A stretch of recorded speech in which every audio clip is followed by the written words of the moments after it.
Namaskar, good morning students. How are you today? I hope you are always healthy and happy. Are you ready to study?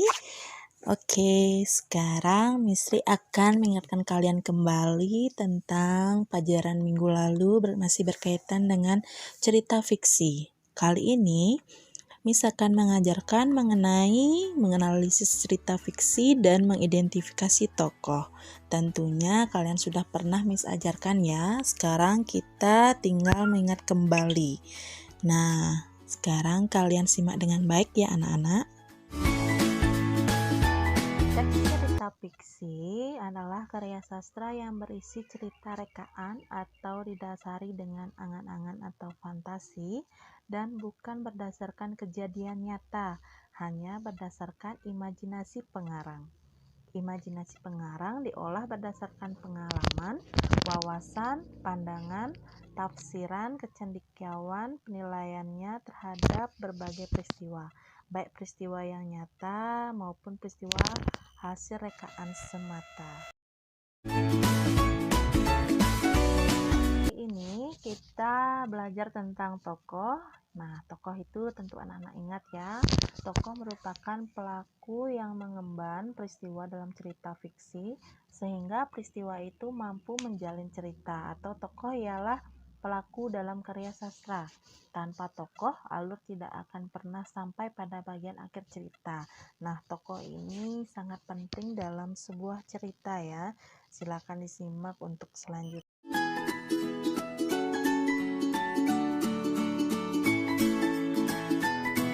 Tahu tidak apa saja sifat-sifat dari tokoh dalam cerita fiksi? Masih ingat pastinya ya.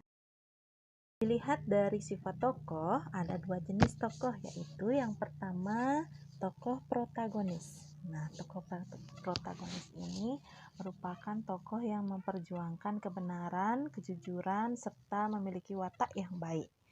Tokoh protagonis ini intinya kalian sudah pernah Miss ajarkan, itu artinya tokoh yang baik ya anak-anak. Nah, selanjutnya yang kedua yaitu tokoh antagonis. Merupakan tokoh yang melawan kebenaran dan kejujuran serta memiliki watak atau sifat yang jelek. Nah, tokoh antagonis ini pernah Miss ajarkan juga ya. Intinya artinya tokoh yang sifatnya tidak baik untuk diteladani ya, intinya anak-anak. Nah, selanjutnya terdapat dua macam tokoh dalam cerita fiksi, yaitu tokoh utama dan tokoh pembantu. Tokoh pembantu ini biasanya disebut dengan tokoh tambahan. Nah, Miss akan jelaskan dari pertama, yaitu tokoh utama. Tokoh utama adalah tokoh yang memiliki peranan penting dalam suatu cerita, sehingga tokoh ini merupakan tokoh yang paling banyak diceritakan, baik sebagai pelaku kejadian maupun yang dikenai kejadian dalam suatu cerita fiksi ya anak-anak. Nah, selanjutnya yaitu tokoh pembantu atau tokoh tambahan. Tokoh pembantu atau tokoh tambahan ini adalah tokoh yang memiliki peranan yang tidak penting dalam cerita, dan kehadiran tokoh ini hanya sekedar menunjang tokoh utama. Jadi tokoh ini tidak selalu ada di cerita, hanya sekedar beberapa saat saja. Jadi tokoh ini tidak dikatakan terlalu penting ya anak-anak semuanya. Oke, itu aja pembelajaran hari ini terkait yang pertama tadi, bisa Miss simpulkan. Yang pertama kita belajar tentang pengertian tokoh, selanjutnya jenis-jenis tokoh, ada protagonis dan antagonis, dan selanjutnya kita belajar tentang dua macam tokoh, yaitu tokoh utama dan tokoh tambahan atau tokoh pembantu ya anak-anak semuanya. Semoga bisa dipahami.